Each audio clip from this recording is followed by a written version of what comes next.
There's 5 yamas, 5 niyamas, and let me stress that you don't ever have to do yoga to actually benefit from looking at this ancient wisdom. I will also stress that it's not a religion in any way, so you're not signing up for anything here, though they can be very religious and very spiritual, what you want to make of it. The first one is ahimsa, and that one is often translated as nonviolence. And when I was first learning about it, we tend to have concepts relate quickly. Maybe your mind went to the Judeo-Christian of thou shalt not kill, etc. But the beautiful thing about this yama is that it actually talks about.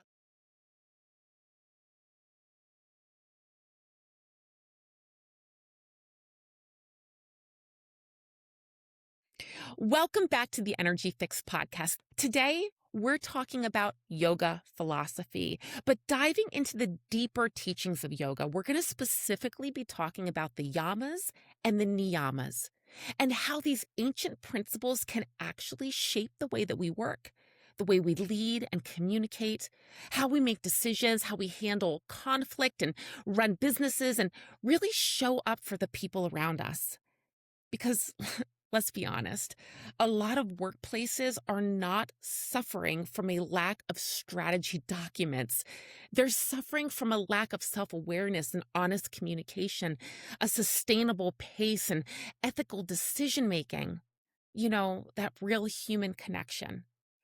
And I couldn't be more excited to have our guest here today to speak all about this.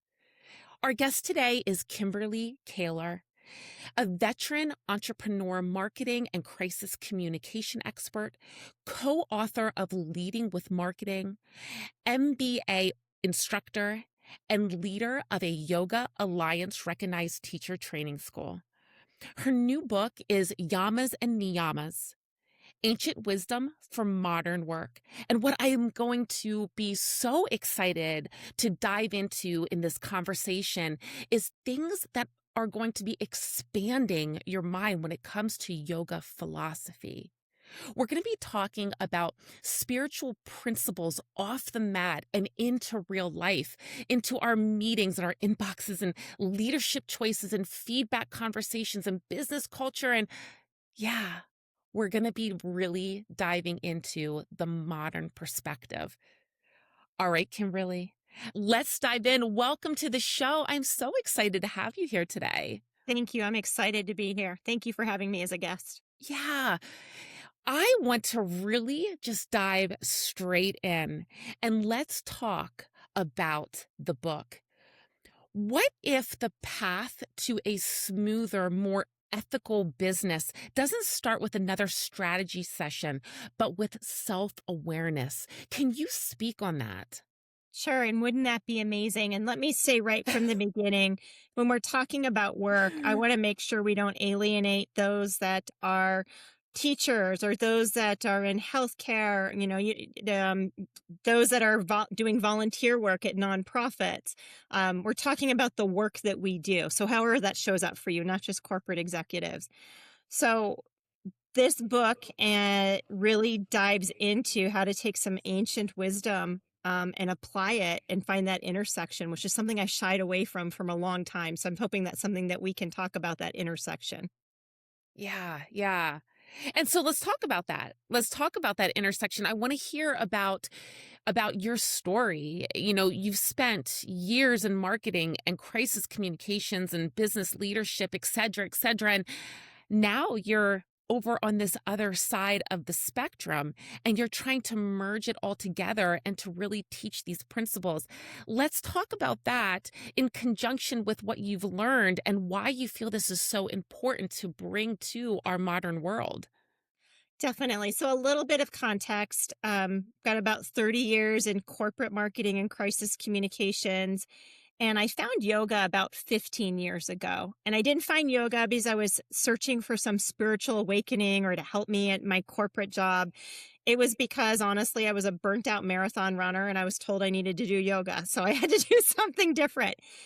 And what I quickly learned over a couple of years was that these lessons that you learn as you become a yoga teacher, which I decided to go on to be, with regard to how you govern your own actions as well as how you respond to the rest of the world, didn't just apply to me as a yoga teacher. It didn't just apply to me on my mat when I was practicing yoga. It also, I found it popping up more and more in decision making I was making in the corporate world. And that was really a weird intersection for me because I was raised that, business, the separation of church and state, if you will, if we can use that phrase. You know, you don't talk about politics, you don't talk about religion, you don't talk about money. So the molding of these two things into one world seemed really strange to me. But as I began to realize, especially during the pandemic, and that's when I decided to write the book, I saw how organizations needed a better compass for how they made decisions, not just based on profit, but how they made decisions with regard to their people, that it was really key to apply this ancient wisdom. Yeah, yeah. So, Kimberly, thinking about where you were and where you're going and moving into, is there a word or a phrase that you feel that you are now stepping into in comparison to where you were to help you keep moving forward in this work, in the way that you apply this to your own life? I think the word is connected, and I'm not there yet, but it is something that I'm striving to, especially as I enter this next phase in my life. I'm not ready to retire yet, but it is on the horizon. So, how do I Yeah. bridge all of this together? And I think that would be my hope for others as they listen to this. If they read the book, if they look at any of the other resources, is to find a connection between how we govern ourselves, how we live ourselves in one aspect of our life does transcend to the other things that we do. Yeah. And connection, I think, is the most beautiful word, not only to expand on for our own personal development, but even just how we're moving into this conversation, because Mm. I want to hear you talk about is specifically what yamas and niyamas actually are, for especially for those who have no idea what those two words mean. Let's talk about that and how that really feeds into your own personal word of where you're at in connection. Definitely. So yamas and niyamas, and I've got a little cheat sheet here because they're in Sanskrit. So forgive me for like looking at them. But there's five yamas, five niyamas. And let me stress that you don't ever have to do yoga to actually benefit from looking at this ancient wisdom. I will also stress that it's not a religion in any way. So you're not signing up for anything here, though they can be very religious and very spiritual, what you want to make of it. So the yamas, the first part we'll tackle. The first one is ahimsa, and that one is often translated as nonviolence. And when I was first learning about it, we tend to have concepts relate quickly. Maybe your mind went to the Judeo-Christian of "thou shalt not kill," etc. But the beautiful thing about this yama is that it actually talks about the violence that we do to ourselves, by the things that we do, the things that we say to ourselves, the things that we, take on. So that's one of them. The second yama is satya, or truthfulness. And this yama goes beyond how we should be truthful to others, but also truthful with ourselves. And I've got examples of all of these we could talk through. And there's three more yamas. And as we go into the niyamas, we are talking a little bit more about how we govern our actions and how we react to the world beyond us too. So that's a really key thing for us to think about as well. And that dives into strategy, it ties into burnout, etc. So hopefully we can kind of walk through each of them if you want, or if you want to dive in one by one, whatever would work for you. I love that. Yeah. And so, before we do that, I want to kind of bring this back to your book. Your book frames the yamas as how we move through the world, correct? Correct. It does. And niyamas is how we behave in the world. How we behave in the world. Correct. Yeah. Correct. So, can you tell us why that distinction is so darn important, and especially why it matters in the work that you do? It came to life for me, especially during the pandemic. And that's the reason that I sat down to write the book. Because I think our organizations, they tend to think that they are caring for people and they are being ethical in their decision making. But we saw during the pandemic that for many organizations, it was the first time that they actually had to make decisions about their people. Now, I know that sounds harsh. Organizational said that's not true. I make decisions about my people every day, but you don't. You make decisions about hiring and firing and how to get the work done. But this was a matter of actually having to make decisions with regard to how others govern their own actions, how decisions you make will impact a group of people, not only your employees, but maybe your customers, maybe your clients, maybe your industry at whole. And there was a really, and I talk in the book about this too, there was a really strange interplay for the work we do of having to balance actually keeping the lights on and keeping business going while still taking care of your people. So it's not as simple as me just saying here, right? Like, oh no, people first, no matter what, but part of taking care of people is also making sure you can keep the lights on. And so I found the organizations that we were working with had tremendous decision fatigue. And I think that's where the yamas and niyamas can help us because it becomes a decision tree. It helps us actually guide through our actions and guide our behavior and how we respond to things if we understand ourselves a little bit better. Yeah. Well, okay. And so let's actually dive just a little bit deeper into that self awareness, how we understand ourselves. You write about self awareness as a through line in crisis communication and strategic planning and marketing and, leadership, etc. Why do you think self awareness is so often skipped when it comes to business or the work that we do, even though it shapes everything? Because self awareness is really, really hard. Yes, it It's is. really, really hard. It's hard to Yes. be self aware, and then it's hard to actually put it out there and really respond to it. So, if you're doing a strategic plan, and I've, been a strategic planning consultant for 20 plus years, so often an organization will do a strategic plan, but they haven't taken the steps to really understand who they are. And they think they do, but they, really being honest of like what the implications are and what they mean. So they create these plans that end up sitting on the shelf because they have no reality to what their team is really capable of doing or what their is willing to do.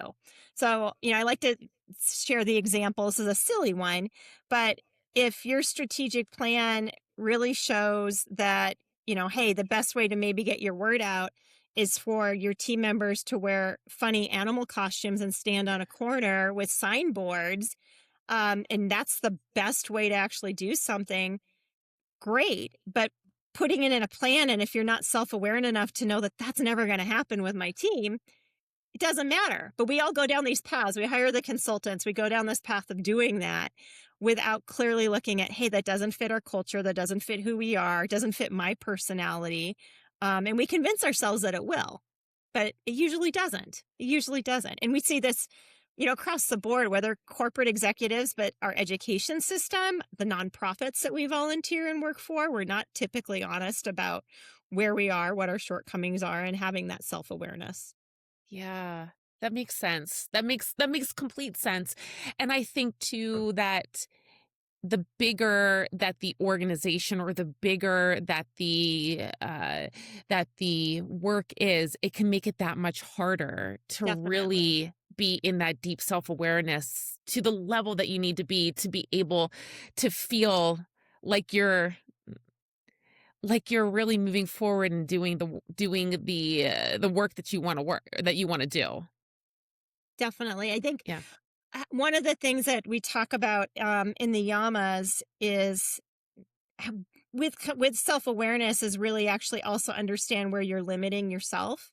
For example, are you already making decisions about something, limiting yourself because you don't think you can do it? And the studies have shown that especially women applying for jobs, women typically will not apply for a job unless they can meet 90% of the qualifications. Where men actually have a little more confidence in most cases, and they will actually apply if they can meet 30% of the things on those lists. So having that self awareness of, hey, maybe I do need to go for it.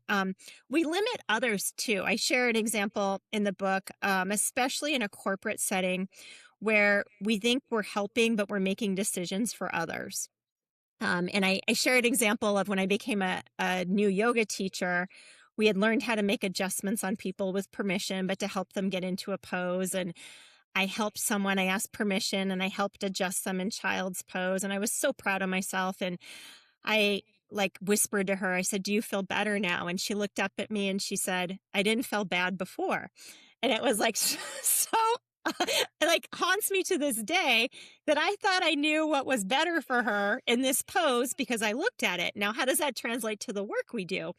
Well, we make decisions for people based on, oh, Joe isn't going to want this promotion. He said he didn't want to travel because of his kids. Well, that was 10 years ago. Have we had a discussion with Joe to see where his heart is right now? Are the kids at a different place, et cetera? So, silly example on the yoga side, but it's really, really true. We do this all the time with people in the work that we do as well. Oof, Kimberly, I've been there, done that. It's so uncomfortable. Yeah, Yeah. yeah. Oh my gosh. I know what you need. Yeah. Yeah, yeah. All right, well, let's dive into the yamas and the niyamas, and let's talk about each of them individually. Okay, fantastic. So the very first one, and I'm peeking through my book, is the easiest way to do it. And I teed this up a little bit, which is ahimsa or nonviolence. And again, Judeo-Christian concepts may pop up for you, or maybe whatever a different, religious upbringing that you may have. But this one goes so much far beyond that. It's not knowing what is best for others, which we just talked about, that violence. Limiting harm. I have a huge section in the book just related to succession planning and what a disservice we do for people and our organizations as well, the work that we do by not planning for your departure. And I'm not just talking about being hit by the proverbial bus, but what are you doing to actually train that next generation? We have 5 generations in the workforce right now. So what are we doing to make sure that we have that succession planning in place? We do harm by not doing that. Profit at all costs, which I talked a little bit about too, and understanding. And there's some, really great research that's come out recently about really understanding your organization and how they're making decisions, not just related to profit. And we know that the younger generations, the 2 younger generations in the workforce, value more. And of course, I'm making a generalization here, but the research shows that they value more going beyond just the profit. What is that connection to the industry at large, to their community at large, which is really key. So sustainability fits into that as well. So nonviolence extends beyond harming others in a personal way, but evaluate your own practices to identify potential harm to yourself. That's where that self-talk comes in too. Like, what harm are you doing by the things that you say to yourself? The narratives that you tell yourself is really, really key. So Yeah. that's ahimsa. With that one in particular, are there small, quiet ways that you have seen that leaders or organizations uh, can actually cause harm but not mean to do it? Like some of the real quiet things that maybe just get pushed under the rug and you just don't even think about it? Definitely making assumptions for other people in terms of especially where they were. Think of the intern that's in the office. It's almost always thought of as the intern. There's a lot of harm that's done by assuming that the woman that is on the task group, because she's good at taking notes and she's, her handwriting's better, that she's the one that does that kind of thing. Like, assuming roles is a really, key one that we talk about as well. Succession planning is really key. Like, what are you doing to make sure? I mean, everybody's replaceable. And that comes with that self-awareness. Like, we are all replaceable. You're replaceable. I'm replaceable. No matter how good you are. And we need to actually operate from a mindset that we are replaceable. What are we doing to make sure our teams are elevated to be able to take that next step? Yeah. Oh, interesting. Interesting. Okay. All right. Yama number 2. Yama number 2 is satya, or truthfulness. So the interesting thing about this one, and by the way, ahimsa is like the granddaddy of them all. Like, you don't, if they have a hierarchy, that's the big granddaddy. Um, except when it comes to satya. So truthfulness is that This feels like a really big one. yeah, like we should be Yeah. telling the truth. But then you ask yourself, well, then how does that interplay with telling the truth causing harm? And I'm Yeah. thinking about like, what our moms may have said to us of like, don't, if you don't have anything nice to say, don't say it at all. Um, but the Satya digs back a little bit and talks about not just being nice, being real. And we live in a society where we're often nice, but are we actually real? There's a book I'm reading right now. I can't remember the name of it. It's really awesome. I'll have to get it to you. But it goes beyond being nice to actually being kind. Like sit with that and think about the difference of that. Like, are you just being nice? Or are you truly being kind? And what is the role that truthfulness plays into that? One of the key areas here is actually feedback. And I am a junkie on this topic. Um, we don't do a good job in the work we do today in actually providing feedback to our employees, to our other team members. Why? Because it's hard. It requires that self awareness. It requires difficult conversations, which most of us are not equipped or trained to do, and we shy away from it. So, a key area of this yama is actually really looking at and peeling back, am I giving feedback? And I'm not talking about quarterly or yearly reviews that you do with employees. Are you truly giving feedback? You're doing harm if you're actually not giving person feedback so that they can grow and they adjust. So there's some tips and just how to actually structure those conversations. There's a great book called Radical Candor that I highly recommend that really helped me learn how to give feedback. It's something that's really, really key. And then encouraging others to speak their truth is really key too. Yeah. So, one thing that I have found in different organizations that I've worked in is that sometimes when people say, "Listen, I'm just telling the truth," Yeah. but it actually feels like it's a passive aggressive, Mhm. harsh way of saying it. So I would love for you to talk on that. Like, how can we tell the truth in a way that is more compassionate and useful and not just masked harshness? So part of that is in the delivery, as you can well imagine, and really structuring what the goal of a conversation is. So it looks a lot different to just giving feedback of I'm just telling the truth, this was bad versus, the goal of this meeting is to talk through this project. First of all, giving praise where praise is due in a very sincere and honest way, not just placating. And then talking about where things maybe weren't so good, but then you need to have an end game out of it, not just, slap somebody's hand. But okay, here collectively, as your leader, as your manager, as your team member, this is where the path forward is. So that's where the truthfulness comes in is this is where the path forward where we're going to work together so people understand from the feedback what to come of it. Otherwise, it's criticism. It's not feedback, Yeah. you know? So that would be Yeah. something that's really key. And that takes practice.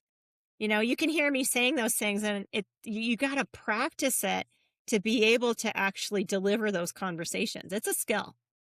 Yeah. Yeah. And so you also talked about the feedback piece of it. Mhm. Why do you think, but maybe also what have you witnessed of withholding feedback actually becoming a harm for somebody? Kind of going back into that first concept when we're not truthful, we're not giving the feedback, it can actually be a harmful concern. So I think where that comes in is actually asking yourself, does this person actually need this piece of information? Mm, And what keeps popping into my head, and I apologize for this, but movies and somebody found out something about, somebody's wife or whatever. And do I need to tell them? yeah. Is this information that is actually going to be helpful and useful? So it goes back to that framing up that conversation. Like, what is the point of this conversation? And it's a little gray. It's a little gray and it's a little muddy sometimes. Sometimes maybe the truth hurts, but it actually is something that's needed for that person or for the bigger cause. Um, but trying to look at those decisions then through this lens, not just going right in, because then it can be gossipy, it can be critical, you know? It won't be perfect, but I think if you've actually thought it through from this lens, it can actually help guide those conversations and the decision making. So get back to decision making, where again, we're tired of making decisions. We have decision making fatigue. So how can this help guide your process? Yeah. And, as you're talking, I can't help to not think about how all the feedback and these conversations really help somebody evolve spiritually too. It's not just about the Definitely. work that we're doing, even though that's the conversation we're Right. having. It's not Right. just that. It is about the spiritual and human evolution of that individual in their life. That's a really, really good point. And when I'm talking about the work we do, I want us to think about like your connection to it, to your passion. So you're right. What is guiding you? Why are you showing up for this project? Why are you volunteering at the food shelf? Why are you doing these things? And then having that connection is really key. So thank you for Yeah. bringing that layer on because I think it's important. Yeah. Yeah. All right. Yama number 3. So number three is a staya or non-stealing. So this one talks a lot about not stealing the opportunity, not limiting yourself, but then also quite a bit of discussion related to paying attention and multitasking. And we all know that we're pretty terrible at that right now. We all multitask all the time. And there's a multitasking exercise that I do. And I find it really fascinating. The first time I did it at a mindfulness conference, I put my pen down when I did this exercise and I was so happy, and the facilitator announced, I was a really great multitasker. So, I thought I'd won the prize. And he's like, no, no, no, that's not good. It means you've trained your brain that your brain always has to have all these inputs, always. And you're not really paying attention to what you're doing. I know the statistic keeps changing, but it's something like our brain is thinking of other things we're doing 63% of the time, I think is the latest one I saw of what we're doing, you know? So, what are we doing? We're training our brain that they need these constant inputs, that we're not actually paying attention to what we're doing. I think we see this all the time now, of not paying attention in the work that we do, um, in the relationships that we have. Are we being connected? Um, from a spiritual standpoint, are you actually connected and really being meditative when you're trying to connect with your higher power, whatever that looks like too? Or are you going through the motions? Are you crossing something off the list? So this one talks quite a bit about that, Zoom fatigue where we are. And then also like giving credit where credit is due and delegation, not stealing opportunities from others, and is another really key part of it.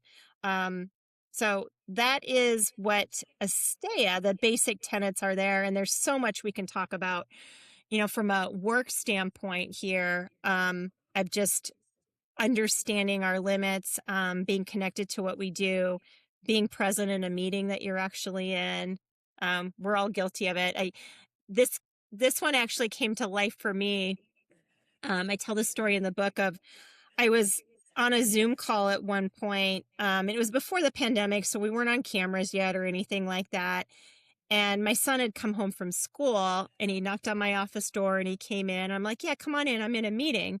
And I was playing on my phone. And he actually asked me, he's like, aren't you leading that meeting? And I'm like, yeah. And he's like, shouldn't you be paying attention?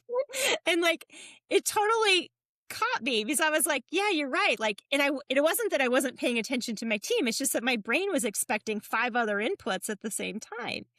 So, if you can't sit and watch a TV show at night without your phone and scrolling, you've trained your brain, you need these other inputs. So that's a key component of what this one looks like. Yeah. Oh my gosh. I remember when I was working in one of my old careers, And I had a coworker who he was talking about his 2 teenage daughters and how he was teaching them multitasking, and he was teaching them how to do more things and be more efficient. And he said, when you're brushing your teeth, you can also be doing this while you're in the bathroom. And I'm like, don't teach them this. Don't teach them that. Why? No, no, no. Especially us women, because I feel that our brains can so much easier multitask and really pull us out of that presence. So that has actually been proven by neuroscientists that Hmm. women actually multitask better. But again, that's not something to be celebrated. So men that are Right. listening, do not be offended by that research. The fact that maybe you don't multitask as well is actually a good thing. My guess is we were programmed that way just because of being mothers, probably, but the multitasking thing. But it's not to be celebrated because it's hard on our brain. We're distracted. Um, you were never fully in the thing that we're doing, and then it makes it a little harder to find your passion, your spiritual connection, etc., if you're always all over the place. Yeah. Yeah. I love how you're taking this and expanding it out of the obvious, but I also want to bring up something because you talk about this with your book. You write about stealing from your own success, not taking credit, Mhm. not speaking up. How have you found this especially show up for women in the professional spaces? Yeah, women tend to share, and again, I'm making generalizations here, but it's been my experience, and again, research has shown it. They tend to actually share the glory um, pretty well, which is a wonderful, admirable trait. But it does mean often that you don't get to take the credit for the things that were due, or the credit doesn't come your way. So, not being shy about making sure that you do make sure that everybody understands that you were part of something. That's great. And I think we all have a responsibility to help others actually do that because it can be hard to do. Yeah. Yeah. All right, let's move on to the next one. So the next one, a little harder to pronounce. It's Brahmacharya and it means non-excess. So this one I dive into actually looking at our stuff, if you will. Um, we learned a lot of lessons during the pandemic about what we really needed in terms of clothing, stuff, being at the office, not being in the office, all of that. I think many of us have gone back to our old ways, but hopefully some of us can remember that you really only needed 3 shirts. Um, one of one of the guys that I work with, he did a really interesting experiment during COVID, which I loved. He took all the t-shirts that he had and he wore a new one each day to get through the pandemic. And he said that was eye-opening to him because he actually saw all the stuff that he had and then he didn't need it. Like afterwards, he was able to actually clean it out. So this is a matter of looking at what your stuff is. I also talk about the importance of being restless. So we're so often going to the very next thing, crossing things off our list, but being restless, like have you stopped, have you, like, we've lost the art of brainstorming. That doesn't happen very much anymore. Brainstorming is quickly then into the to-do list. Have we sat with our ideas? I talk also about, have you tried calling, is the subtitle for a section of it. And I find this with my own team, we're so dependent on the emails, and that's what I'm referring to as the excess, that the emails and that form of communication. You're not getting a response. Have you actually picked up the phone and tried to talk to the client recently? And the answer is usually no. So that's another key reminder of some simple things that you can do. um, and then I have a whole section about rethinking email and meetings. And this is a bit of a reoccurring theme. It pops up in like 3 different places in the book.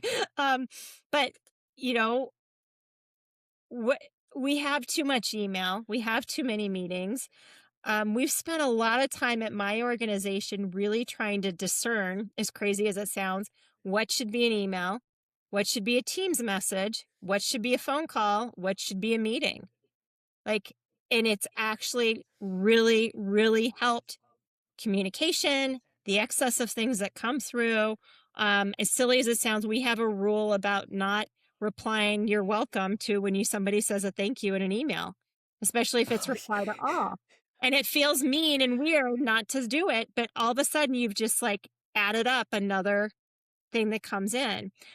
So Cal Newport studies this quite a bit. He's my guru in all things here. I mean, we could talk for hours. I would on excess of email and what that looks like, you know? my gosh, I feel so called out right now.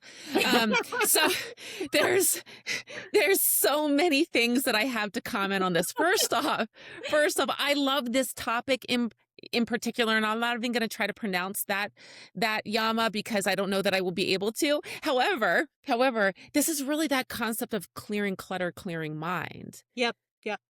and keeping that attention of yours not diverted out into so many different tentacles, right? Yeah. Um, and so as you were talking, one thing that popped into my head, and I'm curious if you have any insight or any kind of findings that you've noticed through your studies, is if we're talking about neurodivergent brains, Hmm. ADHD, neurodivergent in general, those individuals tend to fall into overwhelm, excess, collecting, and really spreading themselves a little too thin, burnout, busyness, and et cetera, et cetera. Do you have any insight there for those? And oh, before I ask the question, let me also say I know there's a lot of leaders out there, a lot of visionaries who are neurodivergent. Divergent. Sure. Yeah. And so I would love to, if you have any insight about those individuals and how they can really work with this concept, because that can be a real struggle.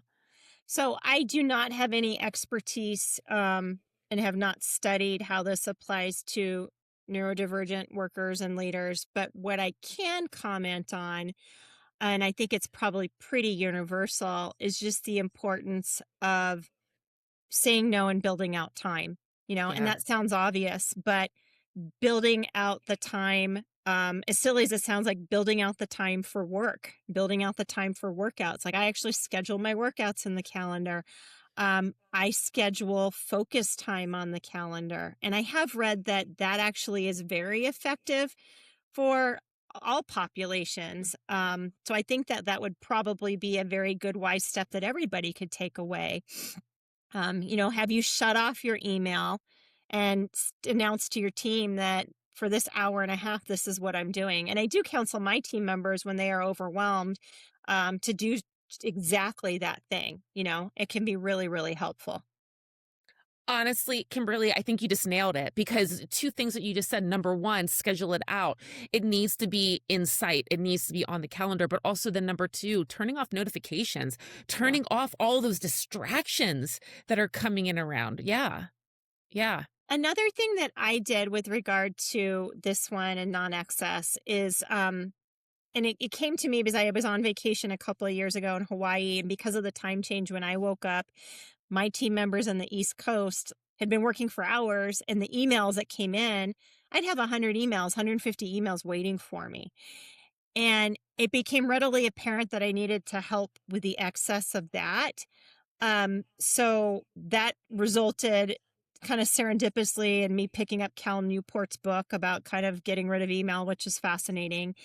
But it also helped me set some norms as I came back, and this is where the spiritual journey will tie into it, is I was checking my email first thing in the morning, which immediately puts us into that adrenaline rush and that overload. And so I made myself a rule that I do not check my email now until the morning until I've meditated. And so whatever that means to any of you, whatever your calling is, your practice, maybe it's a walk, maybe it is true meditation, sitting down or whatever. Um, and then I do something for my brain. I do a Duolingo French lesson just to turn my brain on. So it's a little bit of a task list. And then I move my body. I do yoga for 20 to 30 minutes before I check my email. And that has been a game changer in my stress level. Um, it's trained some of my team a little bit too. When, you train people about how responsive you can be, and I'm known for being responsive. So all of that plays into it too. I don't know if any of that resonates with Mm. you. It resonates a lot, a lot. But I will say when it comes to checking emails, it's gotten to the point where I might gaze just to see if there's anything that really needs to be addressed. But other than that, I don't answer emails typically. I don't answer emails until I'm done at the end of the day. And You do that's like really one of well. my last things that I do because it's exactly that. I know my emails will absolutely take me off track. I will spend too much time on them, and then I'm not going to get the important stuff done that needs to be done. I think that is fantastic. I have not got to that level yet. But I love that. I love that you've, you know, compartmentalized them in a way. Yeah. And what? The world doesn't end, does it? Like it's okay. You've retrained people and it comes and it's fine. Yeah. Yeah. Now, with that being said, if something has to be Of course. addressed, of Right. course, then I will. Yeah. But yeah, most stuff can wait a few hours. And some organizations are experimenting with, no meeting Fridays. There's a couple of Fortune 100 companies I have friends that work for, and they have rules with regard to like if it's a 30-minute meeting, you have to end it 25 minutes after the hour. If it's a 60, you have to end at 50, just so their team members have a chance to go to the bathroom and get a glass of water or check their email real quick.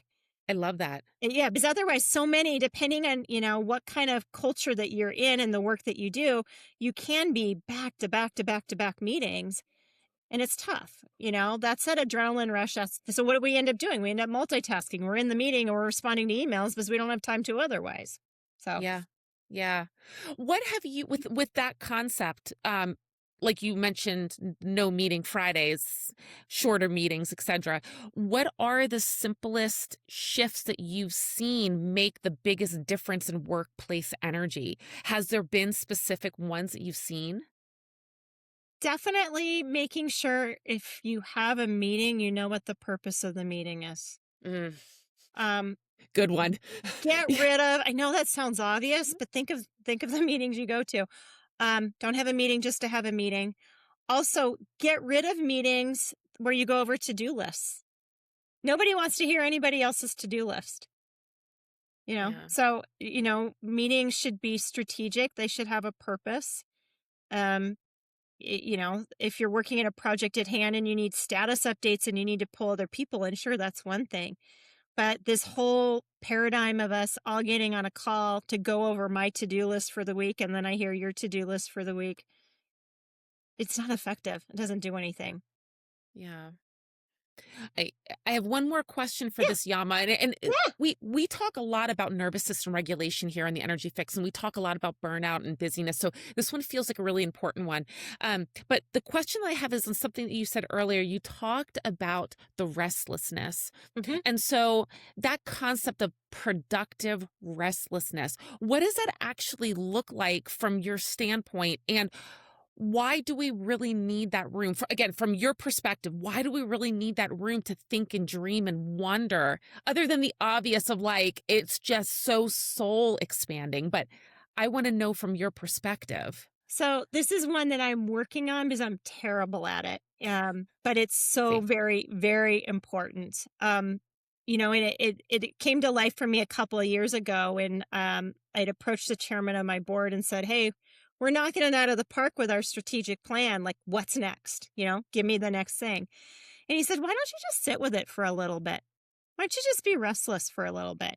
And it kind of knocked me off kilter, like what? But stopping and, pausing and allowing the wonder to happen. We actually use an assessment style called the working genius, which subscribes to not a personality style in terms of what you're good at doing, your strengths or weaknesses, strengths finders, Myers-Briggs, etc. It actually looks at the work and what brings you joy and actually what tires you out. And I really love that model. It's called the working genius because it helps you, you can be really good at things that suck the life out of you. You really can. I'm known for getting things done, but the 80 to 100% phase, that phase sucks the life out of me. I'm a creator, and that part is so hard for me. So back to what this looks like. Sitting in wonder is not something that I'm good at. I'm good at galvanizing the troops. I'm good at discernment. I'm good at getting things done. I need to play in that wonder a little bit more. We all do. That's again where we, connect to what our path is. We should like, for the most part, or at least feel some connection to the work we're doing. Of course, it's job. It's not perfect. You don't love everything you do, but that's where the connection to our souls actually come into it too. Yeah. I hope Yeah. that answered your question. I love your insights on it. No, it did. We had a local business. It was a marketing creative company where they actually had a room designed and built that encouraged the employees to go in there and just sit and put their feet up. It was a creative room. There was lots of inspiration and color and things for them to do. They could take their notepad in. They could just sit and create or just be. They could sit and meditate if they wanted to, but it was any way to just let their brain come into that peaceful state. And you don't have to work at if you're inspired by that, if you're a creative and you're inspired by that, go and tell your company to Right. maybe have something like that, right? But you don't have to work for a company that does that. You could create that at home as well. I think that anytime you can bring that into your day is such a valuable gift that you give not only to your work, but also, like I said earlier, to your soul expansion. Definitely. And I like what you said about, maybe it fits into a room at a work, but also then understanding, where do you find that connection with yourself? So for me, where I find that wonder and that creativity is actually on a run. That's what's meditative. That's where I connect to my true self. It's exercise isn't the answer for everybody. It's how my brain works. So finding and understanding that, yeah, maybe sitting in a cool, funky room with blocks is going to do it for you. It wouldn't for me. I'd probably be stressed out. But so what is going to connect to your soul, as you said, Yeah. is key. And not Yeah. Yeah. prescribing it for others. Yeah. All right. Let's go into the last yama. So aprakarya, so non-possessiveness. So this one can be summed up with what we should stop doing. And especially in the work we do, we tend to just add more and more to our plate. And I spent a lot of time talking here about the looking at the sacred cows. So think of the reports that you do that made really, really good sense at one time because a client wanted them or needed them. But have you actually looked at them in the last couple of years and said, do we still need to be doing these? And that's uncomfortable to ask those questions because you've got people that are doing them and it's part of their jobs and all that. So, again, props to my former chairman of the board. When we did anything strategic, he would actually ask, end meetings with, what are we going to stop doing? So, really looking at that. And then the other big one is the art of listening and not predetermining. Um, and this one also ties a little bit with non-stealing.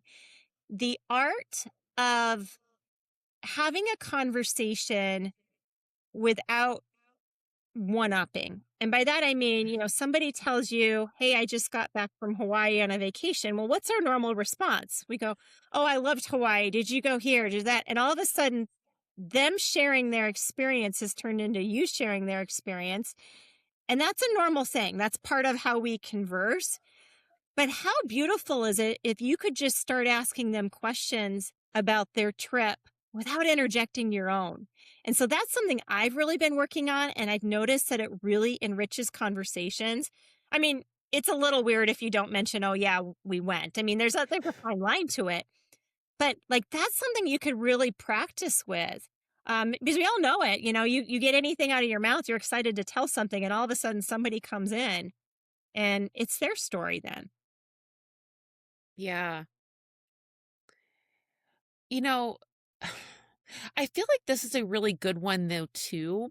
Not even just for organizations or the work that you do, but even for everyday situations in life and clearing away the things that we don't need to do anymore so that we can then also be better in the work that we're doing, the mission that we are creating, the purpose that we're trying to step forward with. It's, also clearing out the life in the back end, that foundation of yourself too. I think that tying it back to self-awareness then too. Yeah. Yeah. Why do I need to be doing this? What is the reason for this? How does this connect with who I am and the others around me is a really key Yeah. thing too. So some Yeah. of the questions that we ask at the end is like, what baggage am I carrying around that I'd love to shed? Where is there clutter in my life from a mental standpoint? What should I stop doing because it weighs me down? This is a really important one. I've noticed, I think as we get older, especially as women, I can't speak from the male experience. I'm not sure if it's the same, but I'll hear 20-year-olds say, "Oh, I'm going to meet these friends. I don't really like them." And then in the 30s, you do a little bit. By the time you're 40 or 50, you're like, you don't hang out with people you don't like. It just, you gain a wisdom of like, my time is valuable. And when the 25-year-old says it to you, you're like, so what? You went to college together. If you don't like her, why are you spending time with her? So like having that wisdom in terms of like the baggage you can let go, of letting people on their way too. I don't know if you have any thoughts on that one. Oh, yeah, yeah. It's interesting how just over the course of the last 10 years or so, I'm 48. So just over the course of the last 10 years or so, I'm like, I don't hang out with anybody Right. that I used to hang out with. That's not true. Yeah. I don't hang out with a lot of people that I Right. don't hang out with anymore because I I'm in agreement with that. I have found who I have evolved to be at this point in my life, and I want to surround myself with people that truly help to nourish that part of my soul, that make me feel good. They may not be into everything that I'm into, and they don't have to be. Right. It's just about the energy that they create in my life and how that helps to nourish me on whatever level that it is. I just don't have time for just going out and hanging out with whoever, and especially if it makes me feel not so great afterwards. So Tansy, it's really interesting you mentioned that because I think we evolved to understand that on a personal level. But how does that then intersect and play and connect with the work that we do? I mean, Yeah. yeah, you're going to have to work with some people that you don't like. It's the nature of work. But how can we then protect our energy related to that? Not get so sucked up in those things, not own those feelings. Again, easier said than done. But I think that this yama explores that a lot. And it also goes back to that whole concept, like you just said earlier, about self awareness. Yeah. Yeah. Yeah. Yeah. Mm. So we got the yamas. Now, were there niyamas as well? Yeah, there are niyamas. So there's five of those, and niyamas are how we behave in the world. So the yamas were Mhm. governing our actions. Niyamas are how to behave. And the first one is satya, which is purity, cleansing our bodies, our attitudes, and our actions. Um, so this one is a little takes a little bit to unpack and uncover how this actually shows up, especially in the work we do. But I think it really dives into that self awareness, reflective practices are real, mental clarity, and then something that you spend a lot of time working with is burnout is real. So that the topics and conversations that you've had in the space you've held is really key. So mental clarity, physical and environmental cleanliness, ethical conduct, and integrity fit in here too. Um, Yeah, those are the key actions related to Satya. Which I find so interesting because I feel like so many of those that you just said out of that first niyama are things that many people either struggle with or they feel like they feel like it eludes them. Mhm. Mhm.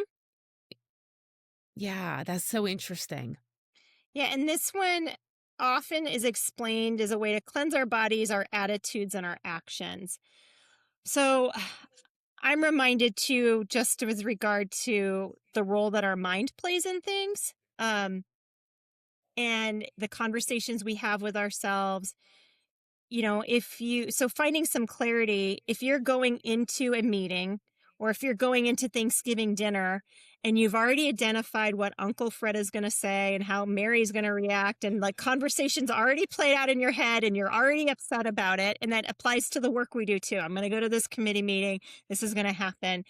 So we're programming our brains to have this anxiety, etc. Of course, it's key to have some self-awareness about things and situations, but creating some sort of clarity, creating some sort of cleansing around that is really key too. Yeah. All right, let's go into niyama number 2. So, yummy number 2 is santosha or contentment. And I started out by saying that the Norwegians have a saying best summarizes there's no such thing as bad weather, just bad clothing. And I do remind myself of that because I live in the very northwest woods of Wisconsin by choice. We like winter. But, finding contentment in what we do, finding contentment in the form of mindfulness, um, practicing self care. And I talk a lot in this chapter about the role mindfulness plays, and understanding how it can actually intersect with the work that we do. So going beyond the multitasking and being burnt out, but are you connected to the work that you do? Do you believe in what you're doing? Um, finding a connection, and then some tips in terms of just like having to be more mindful for how you show up. So are you rushing into the meeting? Could you walk a different way to that conference room and look outside? Like, we have to know what works for all of us. Again, for me, it may be going for a run or meditating. For someone else, it may mean coloring for a few minutes. But what can you do to help set yourself up to be mindful in terms of how you approach things, how you react to others? Mm. And I'm really seeing here how things connect from the yama to the niyama. Hmm. When we talked about the one that I'm not going to try to pronounce, the one about busyness, Yeah, yeah. that was Non-expert. number Yep, 3, I believe. yep. So when we talked about that one, if somebody is so stuck in that place of being busy or being overactive or not feeling like if they're multitasking and doing all of these things, how that directly can play into this niyama of contentment and connectedness to the actual work that they're doing. Because if they're running all over the place and they're running into meetings, it makes it really hard to stay connected and contented. Definitely. Or even be self-aware. So Yeah. I probably should have mentioned in the beginning, like where the yamas and niyamas came from. They were actually codified by someone by the name of Patanjali, thought to be 200 AD or so. Um, and the we study them when we become yoga teachers. And when you learn them at first, it's like we're having this discussion today, and you apply them a lot in terms of like understanding the old historical texts and where yoga came from. But you quickly learn when you review these, first of all, they can just be kind of overwhelming to begin with. And then what I find when I run the yoga teacher training is they kind of get put away and set on a shelf. And then a year from now, you pick them up and they have different meanings to you at different times in your life. But then also, they're also super interconnected, super interconnected. And sometimes, I mean, even when I'm talking here today, I've actually said, well, that's what this one is, but you see how it relates to this one, as you just noted. They're all connected. And if you're out of balance in one area, it obviously impacts another. If you can work on one of these, it probably will help you in another yama or niyama too. Yeah. The beautiful flow of yoga in general, yoga Definitely. philosophy. Yeah. Yeah. All right, let's move on to the next. So the next one we are going into, I wrote a lot about meditation. So here, tapas, self discipline. So in yogic circles, when we talk about like the digestive fire that we have, we refer to it as tapas. And the self discipline is a key element of leadership. I think there's been a lot of studies done with what do leaders typically do? What are some habits that they have? They usually read every day, they exercise every day, and they have some sort of mindfulness practice and have some sort of soulful connection in some way. So this tapas, it talks about it. It literally translates from Sanskrit to mean heat. So again, that digestive fire and guiding us in one way. So I connect here with vision and with strategy and the importance of the work we do being tied to something bigger than ourselves, being tied to your organization. Um, so many of us don't even know if your organization doesn't do a good job of actually tying you to your vision. It makes it really hard for you to have that connection. Now, one of the questions I ask, and this question came out of the pandemic, is are you strategic or are you habitual? So, so many organizations we worked with related to crisis response in the pandemic, they would gather their team member when the next executive order would come out, and they would have to make a decision about operations. And then 2 days later, they'd have to make another decision related to it. And those leaders often thought that they were actually being very strategic, and they weren't. They were just creating habits. They didn't have a big overarching strategy of how to take care of their employees or their customers or their business. And so there was tremendous decision fatigue here as well. So that's been a buzz phrase of mine since then. Are you being strategic? Or are you operating out of habit? So those are Kimber- some of the key themes here. Kimberly, for that one in particular, how does an individual navigate maybe a situation where they can't necessarily gain control over, I don't know if control is the right word, but for a lack of better words, control over Sure. the situation where they are in a situation where they have to create the habits and they can't be strategic. Great question. And I don't want to discount that that's a reality for so many of us. Create the habit, create the path, but also be open for opportunities to actually plant the seed of the questions of trying to create, connect to why are we doing this? What does the bigger picture look like? Um, and trying to trace that, asking ourselves too also, like, are we just getting it done? I mean, so often we're just in the task mode of getting it done. It ties back to, Yeah. should we even be doing this? Should we be doing this at all? And that's where habits come into play quite a bit in terms of, well, this is what we've always done. We've been in those meetings. I was in a meeting a month ago where, and I actually laughed out loud. I had to catch myself, but somebody threw out an idea of changing a board meeting time, and one of the old timers said, "We tried that 20 years ago; it didn't work." And I laughed out loud because it was like a cartoon meme, like so. Asking ourselves, yeah, and maybe it didn't work 20 years ago. Very well, might not have, but could it work today? Maybe with different generations in the workforce, different expectations, etc. I feel like there's a lot of businesses that also get stuck in that whole concept of this is how we've always done it. Exactly. And so we're just going to keep doing it this way because it's always worked before. I have found myself even in the last couple of years having to be really careful for the organization I lead, because I'll catch myself when somebody brings up a new idea of even saying, "Oh, that's not going to work. We tried that." And so that gut check as leaders, if we can have some self-awareness of, first of all, hearing it out. And yes, how do you balance? You're balancing wisdom and experience with the possibility of maybe it will work this time. And that's a tough one. And that's one that I'm really working on too, to make sure that I don't fall into, we tried it 20 years ago and it didn't work situation. Don't think I'm that bad. But I have caught myself, honestly, a couple of times going, oh, she or he is young and naive and great ideas not based in reality. But so what can we do with that? Well, how can we make lemonade out of that? How can we take that idea and explore it more in terms of like what they're really trying to get at? Is there an idea there that, yeah, maybe practically the actual nuts and bolts won't work, but is there a sentiment there that I need to make sure that I'm really listening to? Is there an underlying theme there in terms of what they're seeking for connection or whatever? So, not good at it yet, but that's one of the things I'm really working on as a leader. Yeah. All right, let's move on to the next one. Are we on number 4 or 5? We're at number 4.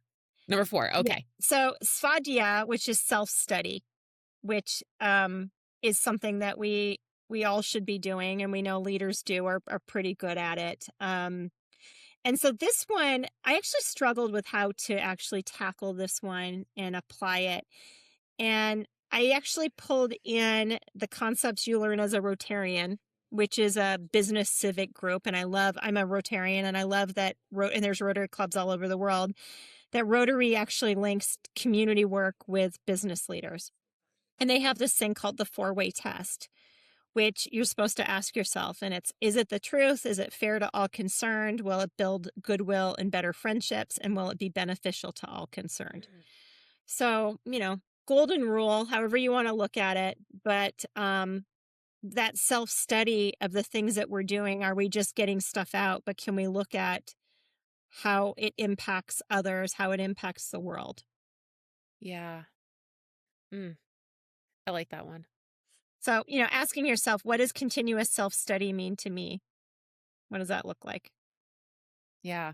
And which I think that that's such a valuable one because, like we've talked many times now, we're evolving all the time. Our soul, our spirit, our work, our Right. mission, our vision is always evolving and constantly checking in with yourself and seeing, okay, am I as a leader or am I as a worker or am I as a person and a human being? How is that looking right now? And what kind of study, what kind of self study do I need to step into that next level Beautifully put. to bring fairness To bring fairness. to Yeah, everybody? Yeah. definitely. Definitely. Yeah. Yeah. All right, last niyama. So, Ishvara Pradnihana, and it means surrender. Mm. So, Oh, the hardest one saved for last, well, Kimberly. it is the hardest one, not only in pronunciation, but also, in yogic circles, this would be the one that you can't sit down and map it out. This is the Yeah. one, it's that eternal bliss. It's that, you have arrived. So this one, there's no formula for it. The formula is all the other things we've talked about, but it's not programmatic. So some of the questions that I have at the end of this one is, am I modeling work-life balance? Would my team describe me as a servant leader? Where does my ego drive my decisions? Do I create a culture of volunteerism and commitment to our communities, et cetera? So trying to tie it all together, if you will. Mm. Have you found one of the principles from the book that really tends to be a little uncomfortable for people? Hmm. For me, as you talked about these, for me, I think it would be the surrender. That has always been my hardest one, which is why that was my immediate response. But I'm curious if you noticed if there's any that make people typically a little bit more uncomfortable or a little bit more challenged in their work. I would say surrender is probably it. Though I think when we're playing a little bit with non possessiveness and non excess, that's a little harder because we can read a book, we can go to a workshop, we can have a really great discussion, and we feel like we're more spiritually aligned and connected to our path. And then we go back to reality with things. You open up the inbox and the emails there, etc. So I think programmatically that those two are a little bit harder to do. Um, and we all I do really well with rules. I'm very Yeah. disciplined. So it's easy for me to actually say, okay, this is how I'm going to do it. And this is how I'm going to cut things out or whatever. Not everybody's programmed that way. So I think that's a tough one. That's a great question. Yeah. Well, and okay, so let's talk about some of that like some of these concepts for the burned out individual. It doesn't matter if the person's an executive, a leader, a small business owner, or somebody who's volunteering. It doesn't matter. Right. That person that's burned out, where would you have them start with the yamas and the niyamas to start making some movement and to help them start to expand and heal in these places that we've talked about today? So if you read the book, I think my answer to that would be whatever one jumps out and moves to you. That makes sense. Yeah, as much as I'd like to say, work through it. Um, I've had the experience, and there's a lot of other really great books on yamas and niyamas. I just wanted to apply it to the work that we do. But other books on yamas and niyamas may have a similar format, and I've used them as well. In different times in my life, this yama helped me, or this niyama helped me, or spoke to me, if you will. So I would start there and see what jumped at you. I would also ask the question of, you know, what brings you joy and what's really tiring you out in your life, and where can you say no? Asking that Mm. really important question.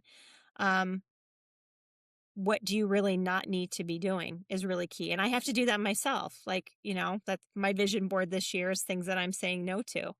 And it feels really good when you actually gain the voice to be able to do that and be okay. And guess what? The world goes on. The world goes on. Other people fall into place. It's really amazing how it always happens. So, Well, and I think you just made a really important point, though, with exactly what you just said, because the more that we can shift and change our energy and our vibration, the more our nervous system is going to relax, and the more we can actually have the presence and brain power mhm. to stand and look at those yamas and niyamas and be fully in them. Definitely. We didn't talk a ton about the brain, but one of the things that's so key to understand is, especially with the way the brain works, and I know you know this, but for our listeners that maybe don't, um, at night our brain needs to rest. It needs to heal. There is no such thing as a second wind past 10 o'clock. We're actually robbing from that rest and digest. That energy wind that you get, that second wind, if you will, is actually the energy that your body needed to heal your brain, etc. But the proteins that neurologists discovered probably about 10 years ago now, the C1q protein, which our brain actually at night will mark the thoughts that we don't access as much. So the good feelings, etc. And it will make those big neural pathways to those thoughts that we accessed all the time. So I'm not good enough. I shouldn't have sent that email, all of those things. And so this research that scientists and this protein that they've discovered is that those thoughts that we don't access, that protein marks them and they get deleted overnight. So it's almost like a gardener that comes in and gets rid of it. And I'm sure any neurologist and doctor that's on the listening to this is probably cringing at how I'm describing this. So,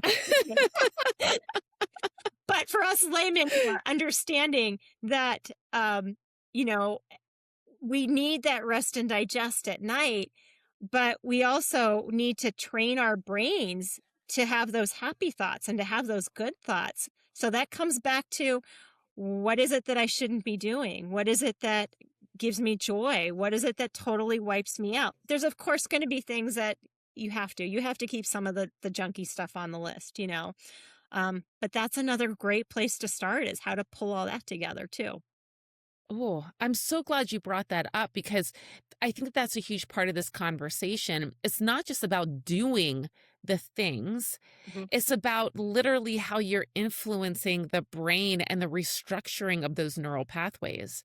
Definitely. I Definitely. love that.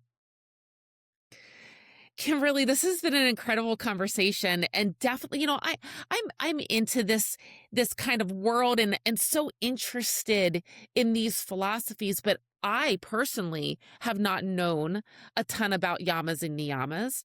And so learning this, I think, has been really, I know for me it's been really helpful, but I think it's been so helpful for the people listening too, as they can start to use this and understand how it can make them such a better person in the work or the purpose that they're trying to bring to this life. Definitely, Tansy. I Oh, appreciate the questions mm. you've asked have really helped bring it out. So I appreciate it. It's been a wonderful Oh, thanks. conversation. Thank you.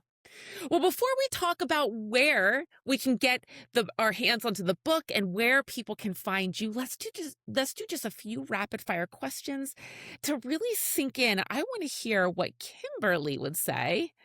in regards to some of these concepts, Okay. okay? Okay. I'm a little nervous, All but right. I'm ready. They're, oh, they're easy, Okay. easy. There's Okay. only three. Okay. All right. Number one, what is one workplace habit that you would love to just retire forever that you are so tired of hearing about because it's so unuseful? It would probably be the average meeting, you know, the meeting, the stand up meeting where we go over a to-do list, which we hit on before.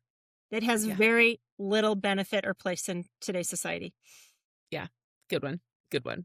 All right. Number two, what is one yogic principle you wish every leader had taped to their laptop to remind them?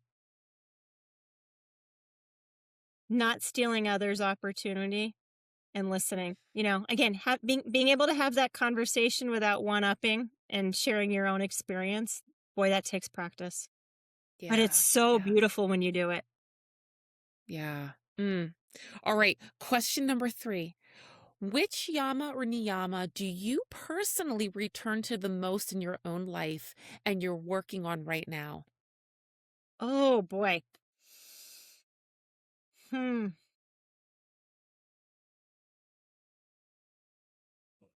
Probably a staya and non-stealing because I'm at the phase of my life. I'm 53 and I'm not retiring soon, but I'm thinking a lot about what that looks Mm. like and trying to navigate not stealing opportunity in my future. And I'm not talking about work. I'm talking about what does the rest of my life look like? So, anyone has any advice on that, I'm all ears as I'm trying to figure that one out. I love it. I love it. Oh, Kimberly, where can people find you and where can they get their hands onto your book so they can start to incorporate this into their own life? So thank you for that. The book's available at all major booksellers, including Amazon and Barnes and Noble, Goodreads, etc. And then I do have additional information at my website, which is wisdomfortheworkwedo.com. And I have recorded little short snippets, just about 7 to 10 minutes on each of the yamas and niyamas on there. So if you were interested in this lovely conversation, that may be a great way to just hear a little bit more about them on a drive home somewhere, to just pique your interest just a little bit more. Mm. As always, all of those links will be down in the show notes to make it easy for you to access. You can jump on down there and get your hands and yourself into Kimberly's world.